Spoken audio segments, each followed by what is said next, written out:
So it's going to be a big part of the discussion. So I want to welcome our next panel. We're going to have a conversation about early childhood education. And our panel members include, not quite in the order, so people are going to have to wave and all that, and it'll be perfect, so just wave. We are going to be joined here by Sing Yang, a parent who is here to share her perspective. Amber Stetch, a parent mentor from the White Earth Nation up north, so thank you for making that drive. Amanda Easty with Hallelujah Child Care Center in Hermantown, Minnesota. Laura Tompkins, who's the executive director of Joyce Preschool. And Diane Halsey, who's here today, although she wears a number of hats, today is serving as co-chair of Voices and Choices for Children. So please welcome our panel.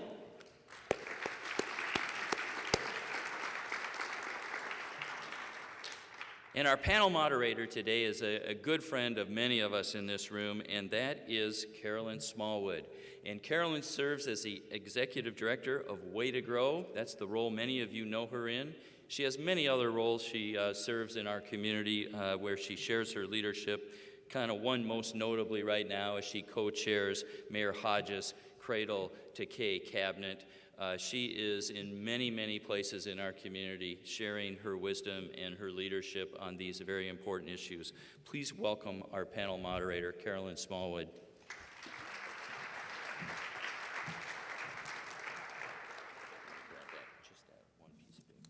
Okay. Thank you. Thank you. We know automatically that there's no better investment than investing in our families and children. We also know that we must start early.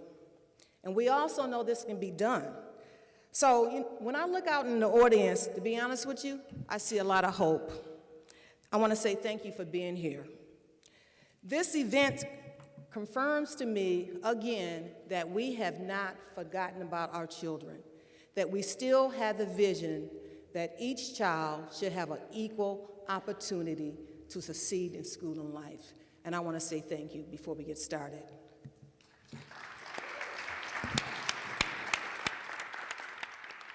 We have a dynamic panel, and we're about to get started here. We have intentionally invited our panelists from the metro area and greater Minnesota to provide insight on our early education system. So we're going to be discussing what does parents need? What are some of the barriers and current successes? And how do we develop a stronger early education system? I would like to start the first question to Sin Ying as well as Amber. Both are scholarship recipients and working parents and have children. Amber is a parent mentor, so she'll be able to provide some insight regarding our parents. The issue of parents having access and being able to find affordable care has been identified as a major problem, as well as parents having a choice. Question: what has been your experience in finding affordable care, as well as since receiving the scholarship, has the scholarship been able to close the gap? Thank you. I just want to thank you, everyone, or this conference, for allowing to include the parent voice. For me, it's been hard to get on child care assistance program. I ended up on the waiting list, and so that made it difficult for me to find employment and keep it. Thankfully, I did find out about the early learning scholarships, and now my children do receive the early learning scholarships. They are in a 4-star parent-aware rated childcare, quality childcare. My children now, I know that their development will increase drastically, socially, emotionally, physical, cognitive, and their language. And these kids are very motivated. They're ready to learn, and I'm so happy that they have that. There is comfort in knowing that my children are in quality care. This financial support, this scholarship helps tremendously. This gives economic stability to us in my home for my kids. And this all I know will lead to academic success and for future outcomes for my kids. Amber? Amber, you come in as a parent mentor as well, so I would like you to also answer the question, what has the scholarships done for yourself and your family? But also, what has been the impact for some of the families that you currently serve as well? Thank you. The impact on my life personally is that it has been a very positive one, first of all. I have been able to purchase a new vehicle. I have that financial stability now, being able to have that scholarship. And I don't have to stress about financial issues anymore. And also, I'll go on to the other.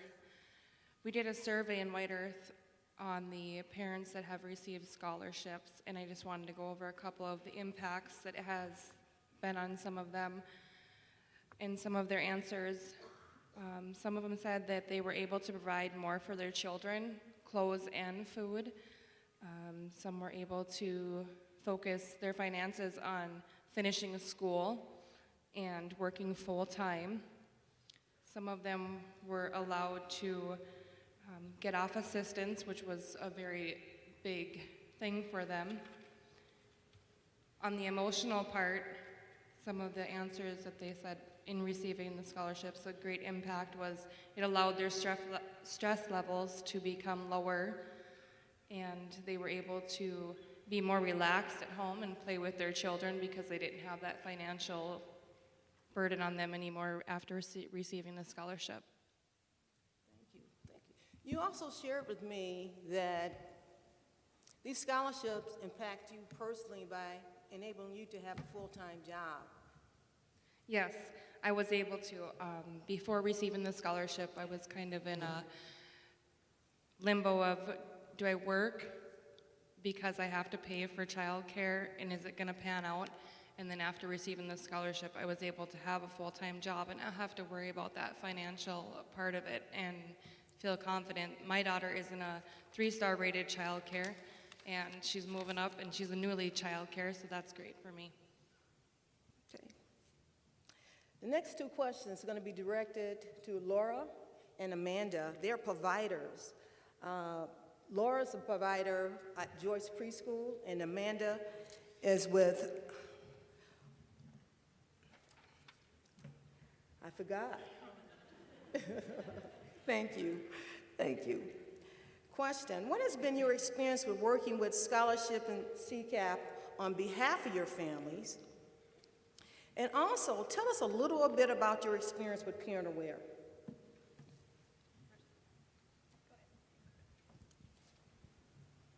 I was expecting her to go first, so can you re-ask me that question? Thank you. Can you ask that again to me, the Oh, question? sure, no problem.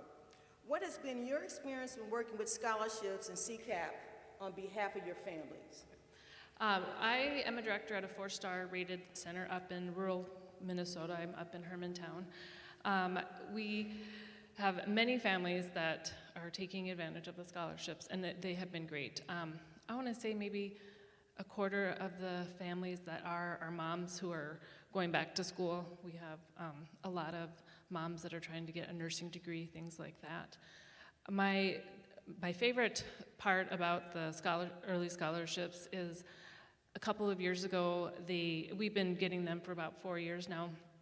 They changed it so that younger children can tag on to that scholarship.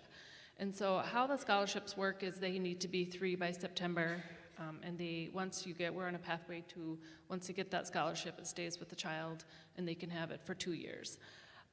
So I think it was 2 or 3 years ago, they changed legislation on that so that if they have children in our infant or toddler program, that they're allowed to use that scholarship for them also. Being 4-star rated, each family gets about $7,500, and so they were able to get $7,500 for all their children. And we do have probably a quarter to maybe a third of the families that have children that are younger that are able to use it. One family in particular, They had their daughter there, but they had 2 children that would just stay with grandma because she couldn't afford the fee for all 3 of them, but was excited to have the scholarship. So when they added that in, she was able to bring all her children and have stability just within her life. Sometimes the 3-year-old wouldn't show up because she didn't have time to take him to more than one spot to get to college and then get to her part-time job. Thank you. Joyce Preschool is a bilingual Spanish-English dual immersion program, and we are a multicultural organization. For Joyce, the scholarship program through the state, the Early Learning Scholarships, have been transformational. Our families tell me many times how grateful they are to be able to enroll their children in a program where their language and their culture are not only welcomed, but are actively celebrated within our curriculum and within our program model. We have, as an organization, our ability to access the scholarship funding has transformed our ability to respond to parents' financial needs. We have both the parents who receive the Pathway 1 funding, and we have a pool of money as a Pathway 2 site that we can allocate to families based on what we know about parents' needs, and we can prioritize the families with the greatest need. That stability for our parents, because the scholarships have covered everything from transportation to extended care, has been incredibly important for families to enroll and to complete the 2 years with our program. And we're seeing the results as their children graduate ready for kindergarten and with a foundation in 2 languages. Great. So tell us a little bit how the Parent Aware and Equality Ready systems, what type of impact that has had on your programs overall? We're good at taking turns in early childhood. The Parent Aware ratings have been, as I said, have transformed our organization in terms of allowing us to access the Early Learning Scholarships. We're a 4-star rated Parent Aware site, and we have a number of families who have benefited not only from the quality standards, but from the scholarship support that makes them able to come to our program more days a week or add extended care or add transportation. I think that quality piece the importance of quality cannot be overstated in early childhood. The relationships that staff have with children and families, and with the whole family, not just with the children who are in class, is incredibly important in terms of outcomes for children. And I believe that the Parent Aware rating system gives us an opportunity. It's a framework. It gives us an opportunity to define quality, and it's a framework that we can build on and enhance further from where it is right now. I would personally love to see more standards and more quality indicators around cultural competence and cultural responsiveness built into this model and evaluated as part of being considered a high-quality program. I would love personally, as the director of a multicultural organization and as someone who's a native English speaker all my life and not a person of color, hold me accountable. Hold my organization and other providers accountable to engage in inclusive hiring practices, to support and develop staff, to pursue ongoing professional development and dialogue around equity, around identifying bias and privilege and how those things affect our interactions with kids and with families. Hold us accountable and use the statewide system of quality to do that.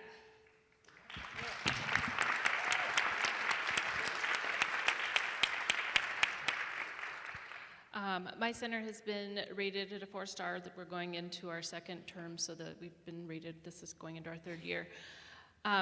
Probably one of the best things, my retention of staff has been wonderful now that we've kind of committed to something a little bit bigger.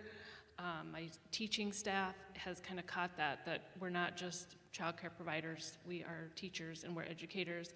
Most of my staff does have 4-year degree in education, and sometimes that's your stepping stone. But now they have really gotten on board with getting them ready for kindergarten, all the classes they've taken.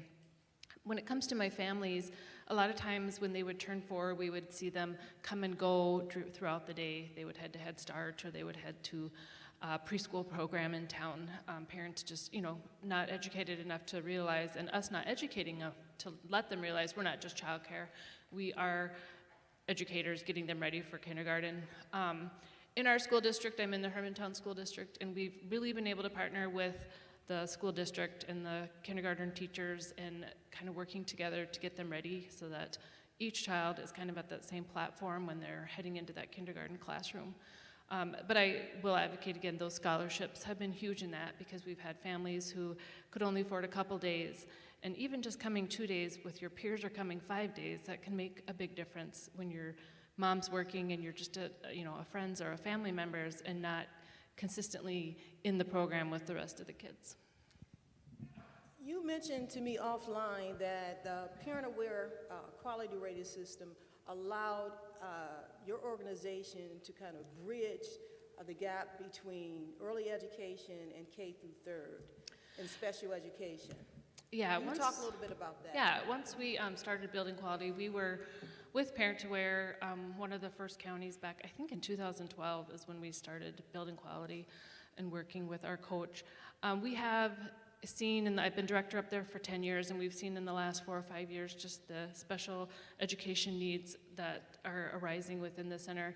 And so once we started building quality and all the teachers were taking all the classes that are required for Parent Aware, started getting a little bit more in tuned. We've actually been working with the school district. They do all their therapies through the centers. They come in, and it's just given us that opportunity to identify needs quicker and sooner, and then having the school district come in, and now we work with the kindergarten teachers, letting them know, we evaluate the kids and send them on every year and have conversations, the children that we think, might need a little bit more help as they're coming in instead of them just showing up in their classroom. And we are licensed for 48 preschool students, and so we have a large crowd. Thank you, thank you. Can any of you describe any type of barriers that you have run into dealing with within the early education system? Any barriers? I do have one, and we did talk about this a little bit in our conversation. The one that, with the scholarships, one area that I'm a little frustrated with, and I wish they could change, the scholarship gets tagged to a child, they have to be 3 by September 1st. And we have many, many children that will come in, their birthdays are in September, maybe into October, and that they can't afford and they can't come. But if you know anything about child development, that 3 to 4 years of age is just huge. And if you're in a quality center, getting quality education, it's so important. And so we'll see families that we just have to turn away or that just can't afford to come. And they're, again, maybe at grandma's, or maybe the mom just can't work because they can't afford it. So I wish that, I would hope that they could change that so that as that child turns 3, that scholarship can be awarded so that they can get in and get started when that brain is just right there, ready. Any other feedback? I would just add that there is an ongoing need for more awareness and for more outreach so that parents know about these scholarship opportunities. And it's really been our experience at Joyce that it takes a staff advocate to help parents navigate the application process, to meet deadlines, to figure out the age requirements, the income verification that they have to provide, all of the pieces that go into accessing these funds. And because Joyce already had a model of working with the whole family, we have been able to allocate staff time and to help families navigate this process. I know that that's not the case in every organization or in family care sometimes, and I know that parents need more ease of access to this incredibly beneficial opportunity. I would like to add challenges.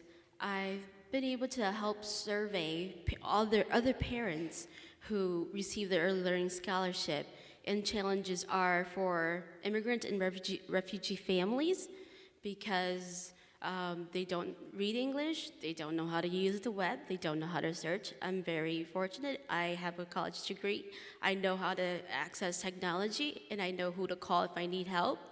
These families, they don't have the same support and resources. From what I heard through these families is that someone else applied for them, helped them apply, literally filled out the application for them. So there needs to be maybe to take a look at the application again to see if maybe it's too lengthy, maybe there's a language, families don't understand what's being asked, and so maybe just the application itself can be a challenge or a barrier to them accessing these scholarships. So it's really important that we are mindful of how these scholarships are reaching these communities. It's important. And for me personally, as far as choices, now I think the Parent-Aware rated system is a great system. What I would like to see is for the system to value, families' educational value, their cultural knowledge systems, for these in-home providers who provide like a wealth of cultural knowledge that needs to be acknowledged. From my understanding, for meeting the cultural criteria in Parent-Aware, it could be as simple as the child care having books on other cultures. For me as a Hmong parent, a Hmong woman, that's not enough. That's not enough for my kids, and I would not be happy with simply just having books and it's not incorporated into my children's everyday learning, whether this be in home or at big providers. Who benefits from these scholarships? If you think about it, who benefits are possibly just big child care providers. And so I would hope that there is inclusion of these in-home providers who have a wealth of, cultural knowledge that is transferable to the mainstream dominant way of seeing child development. We have 5 minutes. Thank you. Thank you. This question is going to go directly to Diane Halsey. With a growing diverse population of people of color and Native Americans, there has been a lot of conversation about building cultural competency in the early learning work. It is believed that more than culturally sensitive delivery system would strengthen our early learning system. So my question is this: what are some of the systematic changes that could be made to incorporate cultural competency in the current system? And if I flip that over, what do you see as cultural gaps in our current early system? Thanks, Carolyn. I want to say, first off, thanks for inviting me to be on this panel. I am Director of Family Education at Think Small, but I actually am here today representing Voices and Choices for Children, and we're a group of professionals of color that are very concerned about the policies and practices of our children. As you know, a lot of these policies that we make, whether we're talking about scholarships, whether we're talking about CCAP, or many of the programs that are operated out of DHS and the Department of Education, many of these programs disproportionately serve children and families of color. And so when we're talking about these policies, it's good to keep that in mind. However, most of the time, policies that are made that affect disproportionately families and children of color are not made with them in mind. So systemic changes, to answer your question, have to include people of color at the table making these decisions.